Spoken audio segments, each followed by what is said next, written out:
Ministerios Evangelísticos Visión de Fe presenta al pastor licenciado Luis Alberto Palacios con el programa Consejo, Verdades Bíblicas, un programa de bendición para tu vida espiritual.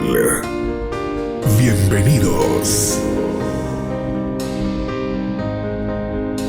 Quiero, hermanos, que saludemos con una ofrenda de palmas también a quienes nos ven a través de las redes sociales. Que Dios bendiga a los hermanos en los diferentes lugares donde nos sintoniza. Enviamos nuestro saludo fraternal y la invitación para que puedan acompañarnos y juntos alabar y exaltar el nombre de nuestro Señor Jesucristo. Bueno, quiero llevarles, hermanos, a Génesis capítulo número 2. Vamos a leer dos versículos. Génesis 2, versículos 16 y 17. Quiero hablar esta mañana de uno de los principios de vida, que es el principio de la obediencia. ¿Me indica, por favor, cuando esté conmigo en el pasaje? Amén, qué bueno, ya estamos todos ahí. Dice la Escritura: y mandó Jehová Dios al hombre, diciendo: de todo árbol del huerto podrás comer, mas del árbol de la ciencia del bien y del mal no comerás, porque el día que de él comieres, ciertamente morirás.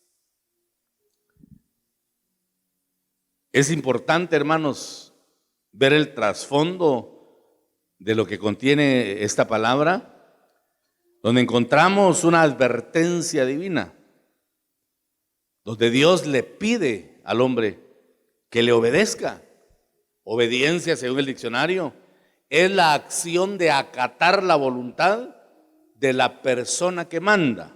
Eso dice el diccionario: acción de acatar la voluntad de la persona que manda, o de lo que establece una norma, o de lo que ordena la ley. Eso es obediencia. Curiosamente, Dios no nos obliga a obedecerle. Dios no exige, Él propone la obediencia, pero no la exige, porque Dios es respetuoso del libre albedrío, la capacidad de escogencia que Dios nos dejó bajo reflexión y elección. Dios nos dio una capacidad de reflexionar y voluntariamente decidir si tomamos o no ciertas cosas, pero Dios no nos obliga a obedecerle. Dios no nos trata como autómatas, ¿verdad?, que nos imponga su voluntad, sino que Él nos propone, Él expone, Él advierte incluso, pero somos nosotros los que tomamos la decisión de acatar o no lo que el Señor está ordenando.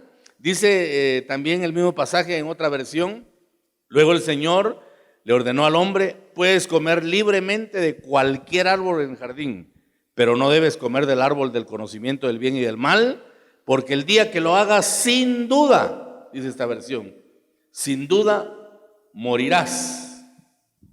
Pero el Señor, dice la Nueva Traducción Viviente, el Señor Dios le advirtió: puedes comer libremente del fruto de cualquier árbol del huerto, excepto del árbol del conocimiento del bien y del mal. Si comes de su fruto, sin duda morirás. Me gusta esta versión porque dice que Dios le advirtió al hombre. Entonces aquí encontramos ya una advertencia donde Dios le está diciendo al hombre lo que debe y lo que no debe hacer. Pero lo hace el Señor como una propuesta, hermanos amados. Ahora, ¿cómo empezó a distorsionarse el mandamiento que Dios había dado? Y eso lo encontramos en el capítulo 3 de Génesis, en los versículos del 11 en adelante, donde dice: y Dios le dijo: ¿quién te enseñó? Hablándole a Adán: ¿quién te enseñó que estabas desnudo? ¿Has comido del árbol de que yo te mandé no comieses? Y el hombre respondió: la mujer que me diste por compañera me dio del árbol y yo comí.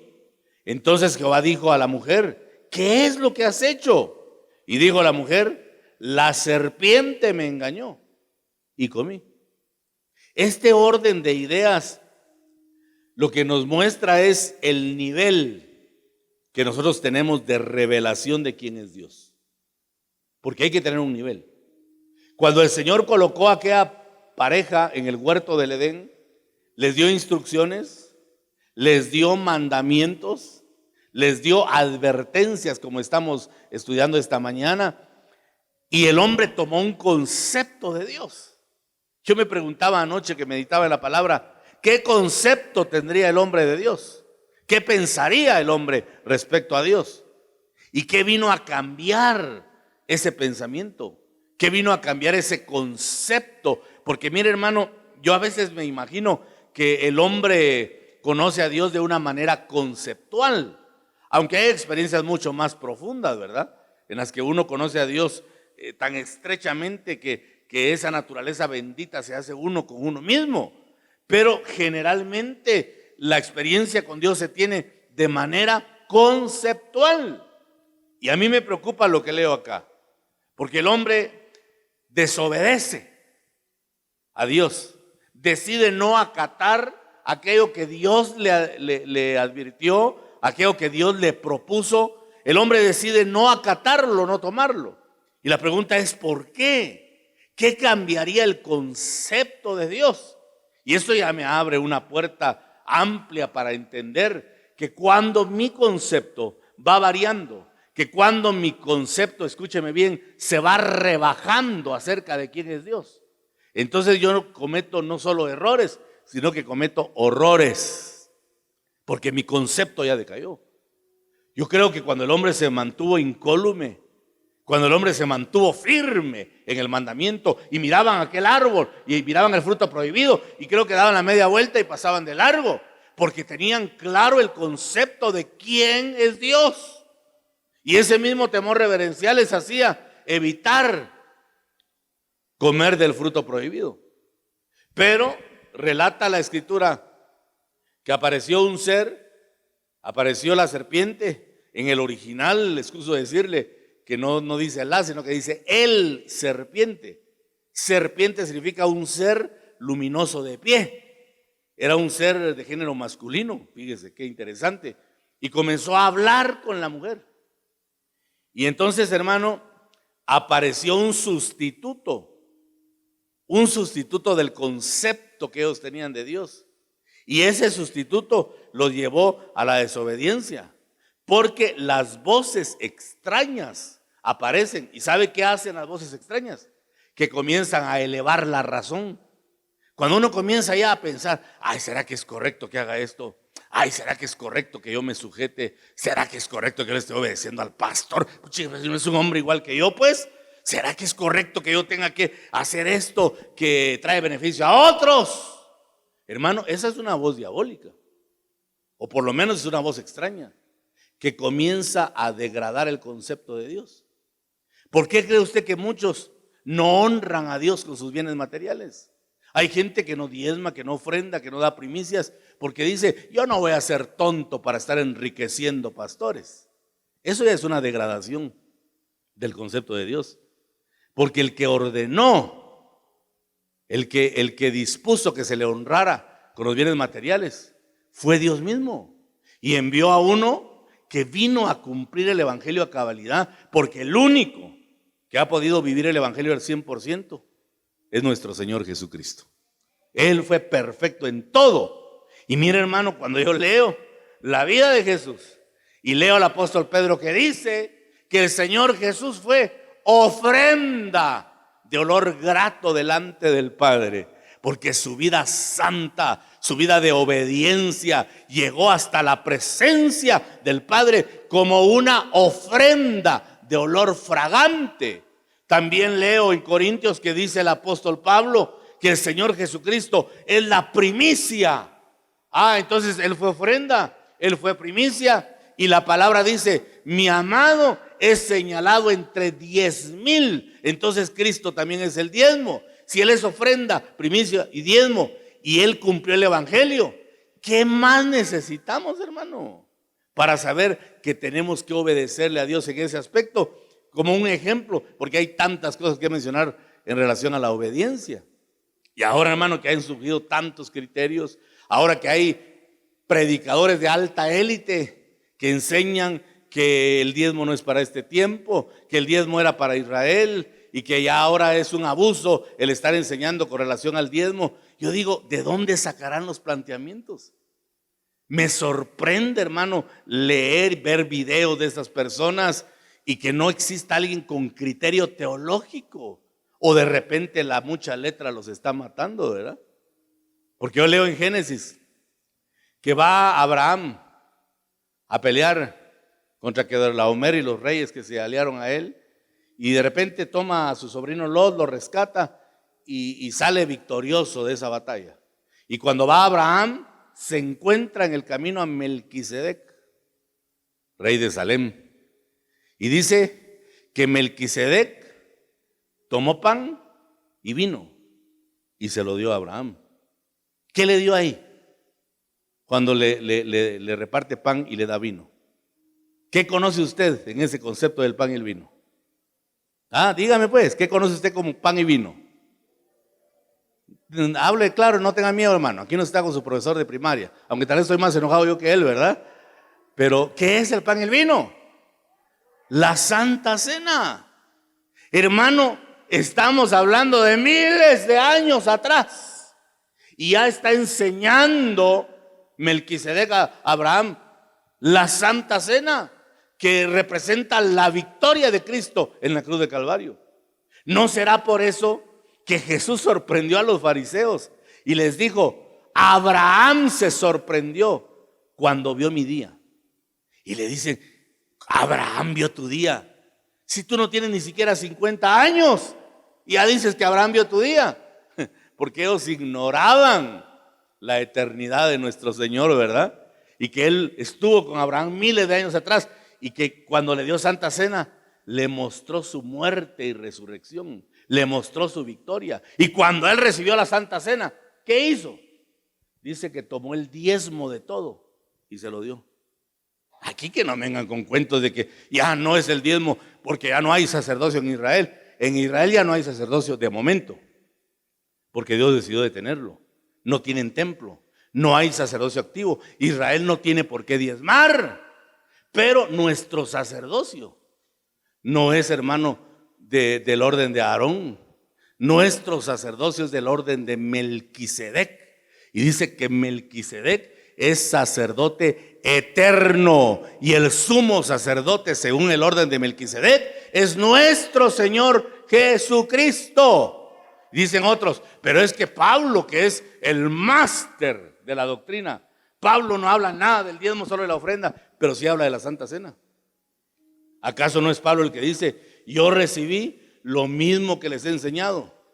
Que el día que el Señor partió el pan, lo repartió a sus discípulos y le dijo: este es mi cuerpo, y lo que usted ya sabe. Ahí está hablando de la Santa Cena.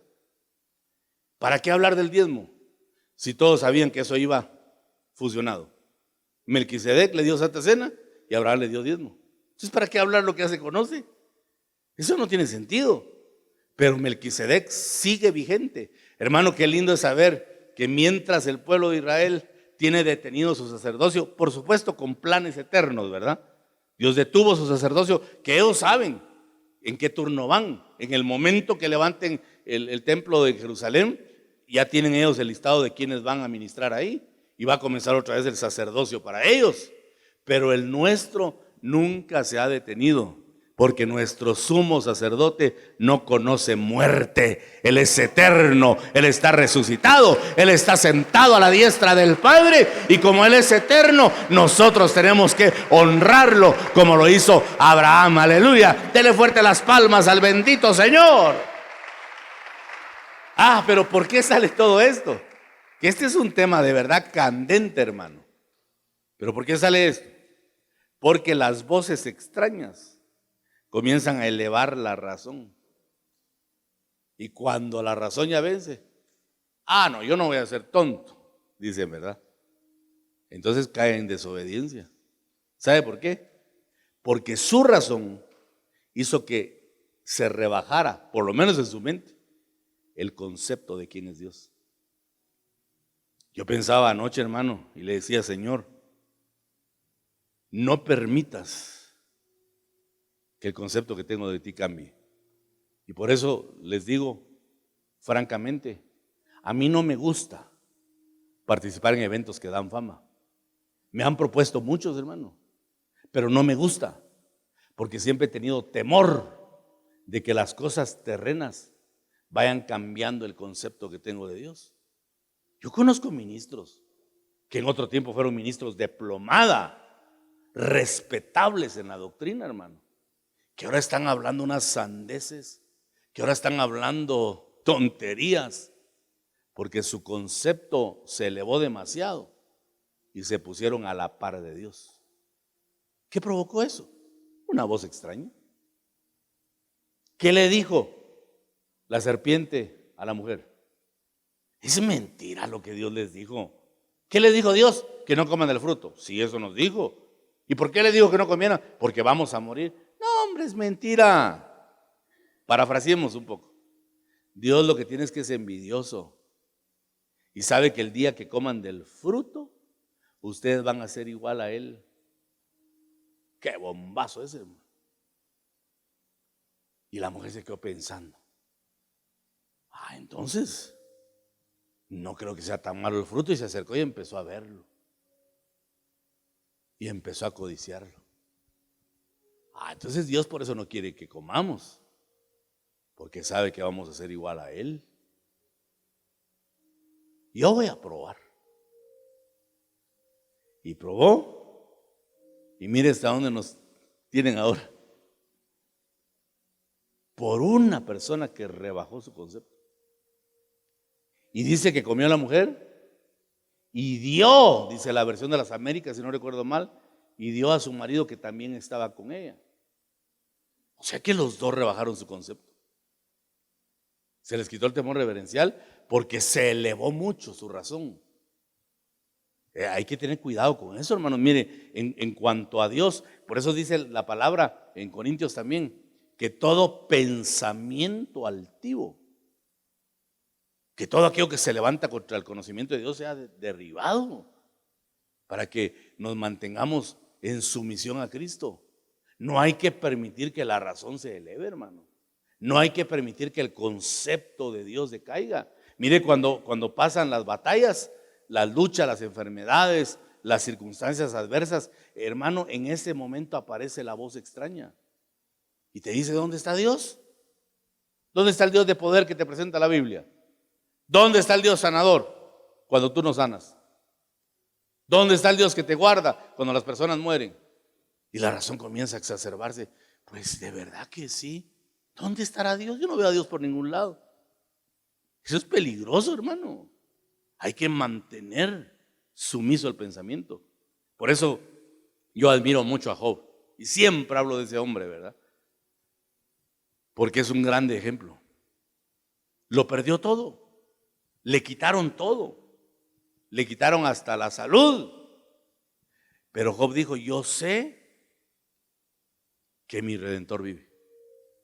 Y aunque esta mi piel sea deshecha, yo sé que del mismo polvo el Señor me levantará. Y dice, hermanos, aunque me muera, yo seguiré confiando en Él. Eso es tener un concepto elevado. Porque Job dijo: ¿a qué me importa lo que pienso? Que él tenía pensamientos negativos. Él dijo: ¿por qué mejor no fue el vientre de mi madre mi sepultura? ¿Por qué no me morí en el vientre? Y dijo: maldito el día en que se dijo varón es concebido. O sea, estaba aturdido, hermano, por el sufrimiento enorme de haber perdido todo lo que tenía, pero jamás cambió su concepto de quién es Dios. Al final dijo: bueno, Jehová dio y Jehová quitó, que siga siendo el nombre de Jehová bendito. Aleluya, démosle gloria al Señor. Eso es tener el pensamiento bien elevado y reconocer quién es Dios. Porque, hermano, ¿a cuánto les ha cambiado el concepto acá? Acabo de hablar del diezmo. ¿Cuánto ya no diezman? ¿Cuánto le están dando limosna a Dios y creen que pueden engañar a Dios? Aquí está esto para Dios. Se te olvida cuando no tenías nada y Dios te dio mucho. Hay ingratitud, hermano. No somos rectos delante de Dios. No tenemos altura para decirle: gracias, Señor, por lo que me has dado. Y aparece la avaricia. y empezamos a retener aún lo que debemos darle a Dios. Y dice que el que retiene más de lo justo caerá en pobreza. Yo no sé quién le estoy profetizando esta mañana, pero si retienes más de lo justo, vas a caer en pobreza. Porque la gente se lo olvida. Ay, pastor, ¿por qué será que estoy pasando tantas penas? Ay, pastor, mire, ya no me alcanza el dinero. Se te olvidó que le dejaste de dar a Dios. Porque a ti se te olvidó, pero a Dios no. Y Dios cuando se cobra de junto, hermanito amado. Dios nos pide honra. Dios pide que en nuestro criterio elevado le obedezcamos a Él, que tengamos reverencia, que tengamos sometimiento a lo que Dios ha preceptuado para nosotros. Porque hay claves de la obediencia que nos van a ser de bendición. Debemos, por ejemplo, aprender a esperar en Dios en la oración. Si pasamos por momentos adversos, oremos. Porque Dios a veces usa la demora para probar nuestro nivel de obediencia. Y ahí está el caso de 1 Samuel 13, que usted conoce ya de memoria, porque lo he repetido muchas veces. De cuando le dijo Samuel a Saúl: espérame, porque en tantos días voy a llegar y voy a ofrecer el holocausto para el Señor antes de ir a la batalla. Pero dice que vio Saúl que el pueblo se estaba desertando porque Samuel se tardó. Hermano, a veces las demoras de Dios están probando el corazón. Mire, cuando Jesús se demoró para ir a ver a Lázaro, le enviaron un mensaje claro: Lázaro, el que tú amas, está enfermo. Dijo el Señor: esta enfermedad no es para muerte. Y se quedó, esperó más tiempo.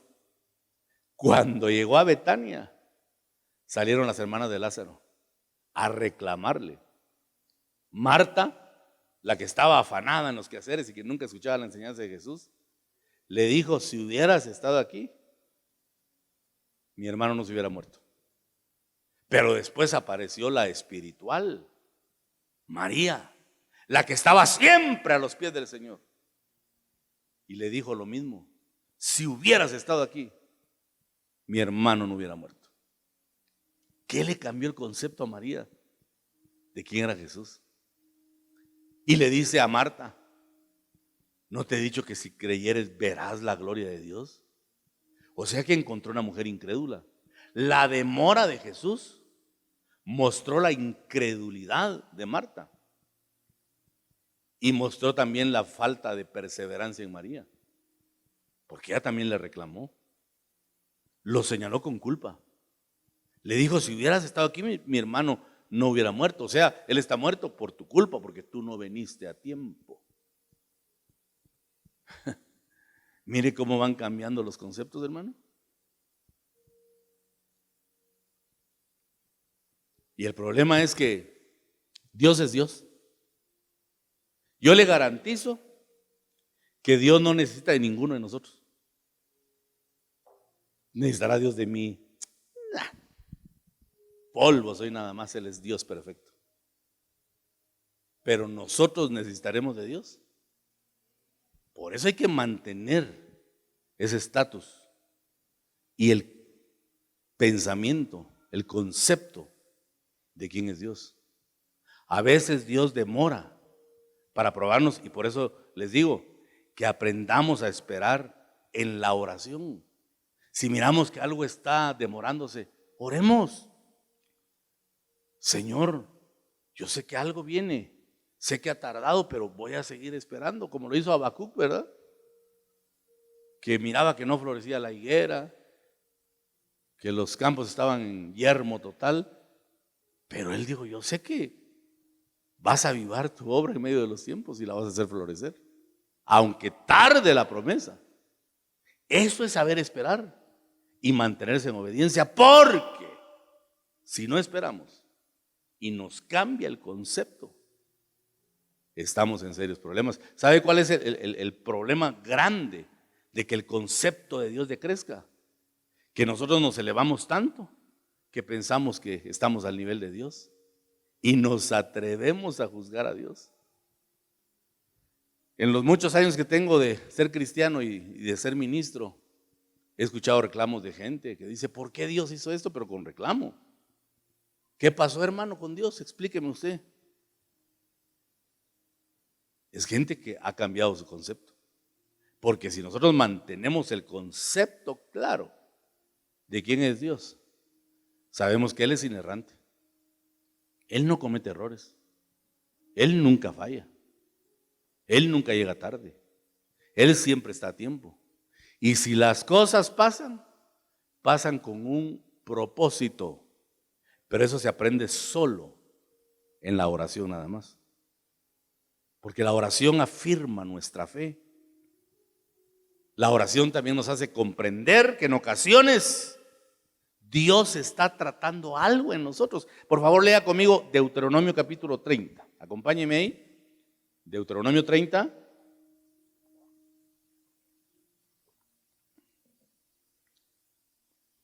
Versículos del 11 en adelante.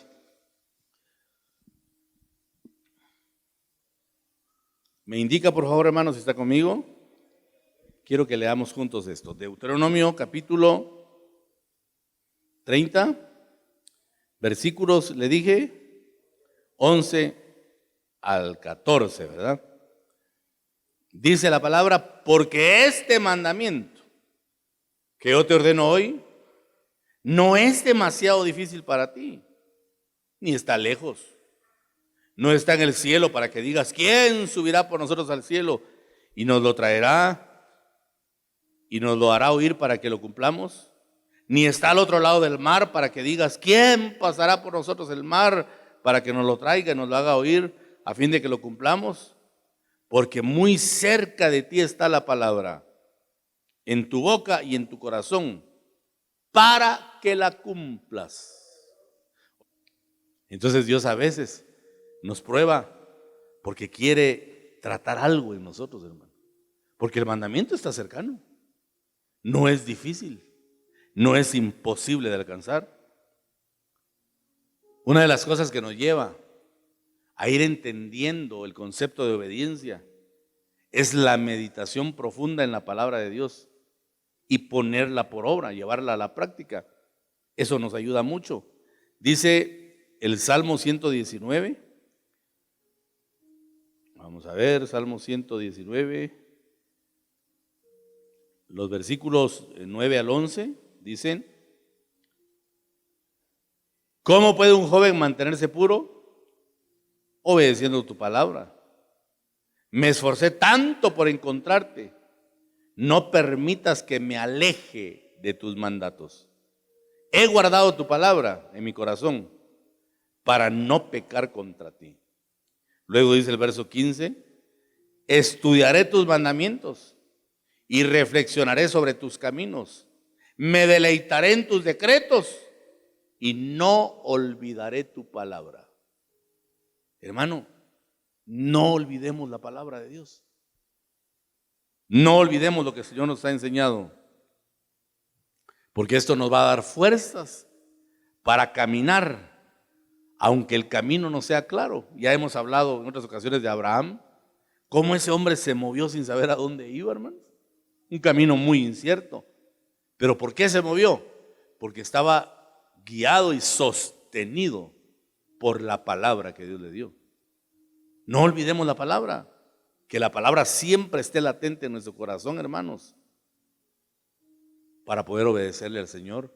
Aprendamos a que la palabra nos va a mantener firmes, aún en contra de todo y de todos, porque tenemos que aprender a estar dispuestos a sufrir conflictos con los demás con tal de obedecer a Dios. Y tengo una pregunta acá, una pregunta didáctica: ¿obedezco a Dios o me importa más lo que otros pueden pensar?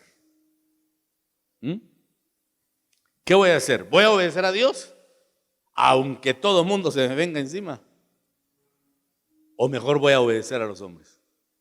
Pablo, en su experiencia ministerial, dijo: si yo obedeciera y decidiera agradar a los hombres, no sería siervo de Dios, porque generalmente los hombres van en contra del pensamiento de Dios. Entonces yo decido, o me vengo a afiliar a Dios aunque desagrade a los hombres, o vengo a afiliarme a los hombres y desagrado a Dios.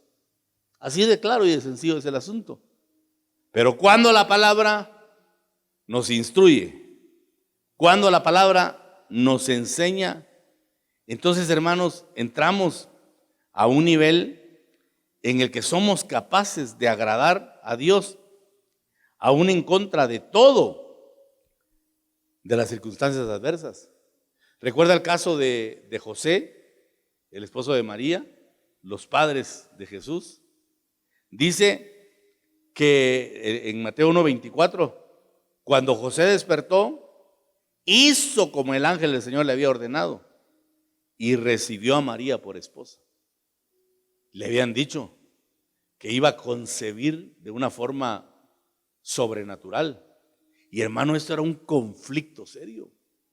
Metía en problemas a este hombre, estaba arriesgando aún su vida. Lo podían matar a pedradas, a él y a María. Pero dice que obedeció a lo que Dios estaba ordenando y recibió a María por esposa. Ahí tenemos un ejemplo claro de lo que es obedecer en contra de la corriente, porque muchas veces nos vamos a encontrar así, con corrientes que nos son adversas, pero hay que obedecer.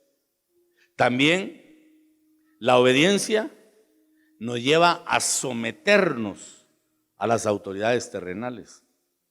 No es posible ser sumiso a Dios y rebelde a las autoridades delegadas.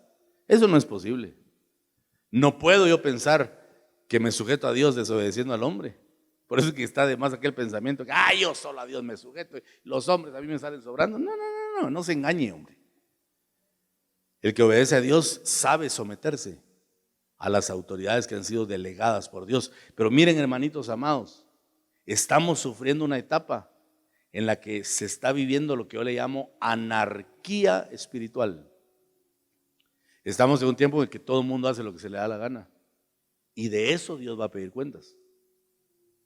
De eso Dios va a pedir cuentas. Esta etapa, hermano, que estamos viviendo, que en promedio aquí en Huehuetenango, me comentaba ayer una persona instruida en ello, están habiendo 7 muertes por día. Eche plomo usted cuánto es por mes, según la estadística aquí en Huehuetenango. Eso es para que nosotros nos humillemos. Eso es para que nosotros estemos de rodillas. Eso es para que estemos llorando en el altar, diciéndole: Señor, ten misericordia. Y todavía nos damos el lujo de faltar, de no estar en el templo. Hoy no voy a la iglesia. Mucho COVID. ¿Y dónde está el poder de Dios entonces? Si te da, Dios te va a guardar. Ya le digo que yo aprendí a aplastarle la cabeza a ese demonio, porque el que está conmigo es más fuerte que el que está en el mundo. Pero se necesita fe y convicción para creerlo. Si no creemos, hermano, estamos en problemas. Pero cuando confiamos en la autoridad del Señor y nos humillamos, Él nos va a guardar, Él nos va a proteger. Pero es un tiempo de anarquía en el que no se está obedeciendo. Se da un mandamiento y no se entiende. Se da una enseñanza y no se acepta. La gente se mueve como se le antoja.